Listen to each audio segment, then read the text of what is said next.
amigos! Estamos aqui hoje para a continuação da leitura do livro Psicologia da Gratidão, do Divaldo Franco, pelo Espírito Joana de Ângeles.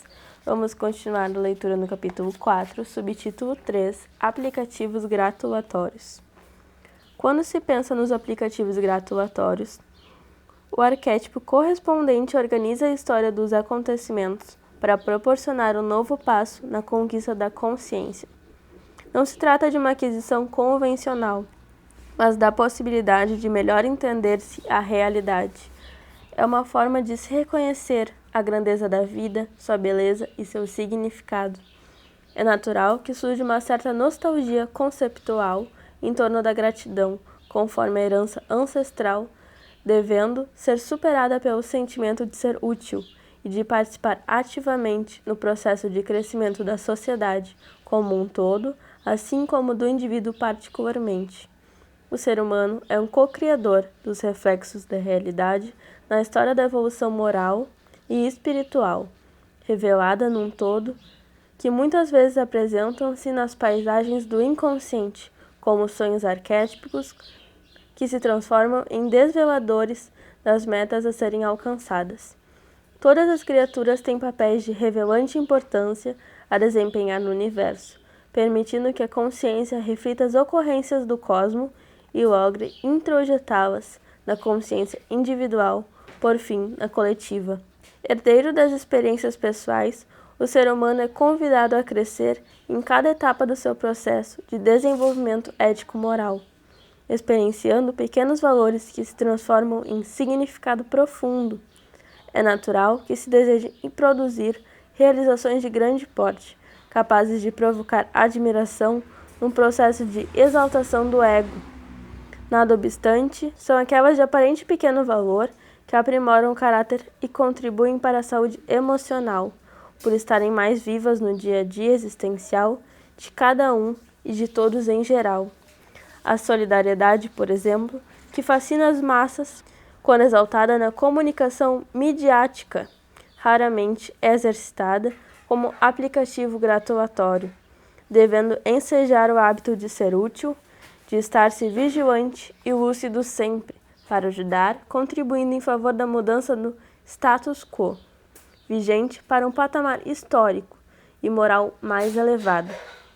Redescobrir a solidariedade, participando ativamente dos labores coletivos e auxiliando com os recursos da compreensão, da bondade e do entendimento fraternal em torno das deficiências dos outros e das dificuldades que são enfrentadas pela maioria, ainda na infância psicológica, é conduta relevante e de alta magnitude.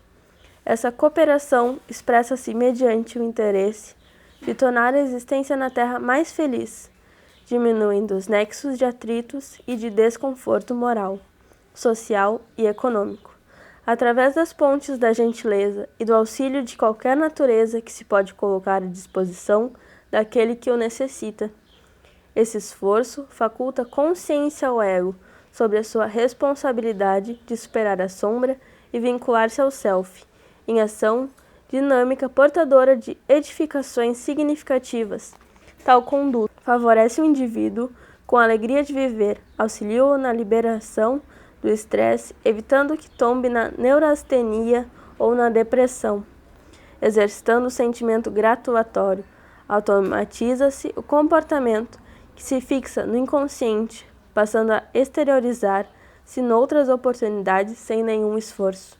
A consciência objetiva, a psique, está sempre relacionada com a subjetividade do ego, sendo, portanto, imprevisível, enquanto o inconsciente, com estereótipos arquivados, responde com significação esperada e que se deseja.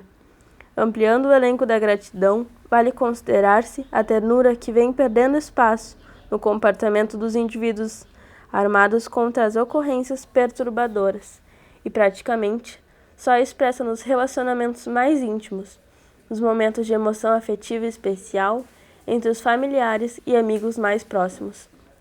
A ternura, no entanto, deveria ser uma conduta natural, irradiando gentileza e prazer na convivência com tudo quanto cerca o indivíduo, a natureza e suas expressões, os seres humanos, mesmo aqueles inamistosos que são atormentadas pelos conflitos em que se facultam permanecer. A ternura é resultado da cultura e da vivência das ações superiores do amor, que estabelece paradigmas de conduta enobrecedora, externando-se em curiosos fenômenos de simpatia e de generosidade. Todos os seres necessitam do estímulo da ternura, que mantém os relacionamentos nos momentos difíceis, as afeições quando se vão desgastando, interrompendo o fluxo da animosidade quando se apresenta. Nas uniões sexuais, por exemplo, um dos fatores que os futuros desentendimentos é a falta de ternura com que se relacionam os parceiros. Mais atraídos pelo prazer sexual, as pessoas quase não valorizam a convivência, porque são carentes afetivos, interiores que esperam ser preenchidas pela outra, que também padece da mesma ausência da afetividade pessoal. Passadas as sensações do prazer valorizado, surgem os atritos dos solitários a dois, que se olvidam de ser solidários reciprocamente. Não havendo a ternura que estreita os vínculos do amor entre aqueles que constituem a parceria, o gozo desfrutado é muito fugaz e dá lugar a aspirações diferentes, abrindo a mente a sonhos e ambições por outrem, que lhe proporcione mais do que a febre do desejo e da realização. Em consequência, nasce a insatisfação, a procura de alguém que seria o ideal mitológico da perfeição, sem a preocupação pessoal do que esse buscado com ansiedade também deseja. Seria o caso comum de muitas pessoas que dizem estar aguardando o ser ideal para se lhe vincular, tendo em vista que essa é uma ambição generalizada, e como todos estão aguardando que seja o outro o preenchedor do seu vazio existencial, aumenta o número dos solitários e insatisfeitos em todo lugar, mesmo na multidão, na família, nas vinculações da afetividade apressada. A ternura propõe a preocupação portadora de bem-estar quando se pensa no outro, buscando a melhor maneira de fazê-lo feliz, mantendo a comunicação jovial, os toques afetuosos demonstrativos da necessidade da presença e da reciprocidade afetiva. O tempo sem tempo de todos que se queixam na atualidade parece responsável pela carência de toda a ordem, quando em verdade é exatamente a ausência da afetividade que gera as fugas psicológicas, as transferências para as coisas e os lugares, aplicando a oportunidade útil em buscas e em atividades secundárias frustradoras. É indispensável encarar-se a própria deficiência afetiva e procurar-se remontar as causas próximas e também remotas, reservando-se momentos para o autoexame da consciência, para a transcendência, para o encontro com o si profundo. Toda vez que a sombra mascara os sentimentos do indivíduo, impedindo que a realidade assome, a fuga mantém-no encarcerado na convivente, naquilo que gostaria de ser, empurrando-o para o medo de ser desvelado, gerando conflito totalmente desnecessário e de fácil eliminação, usando a coragem do discernimento para se assumir como se é, embora com limites e dificuldades, ou com bênçãos e as realizações já conquistadas. A sombra, sempre vigilante, está armada contra aquisições novas e mecanismos de autodefesa para a sobrevivência, ocultando-se no ego.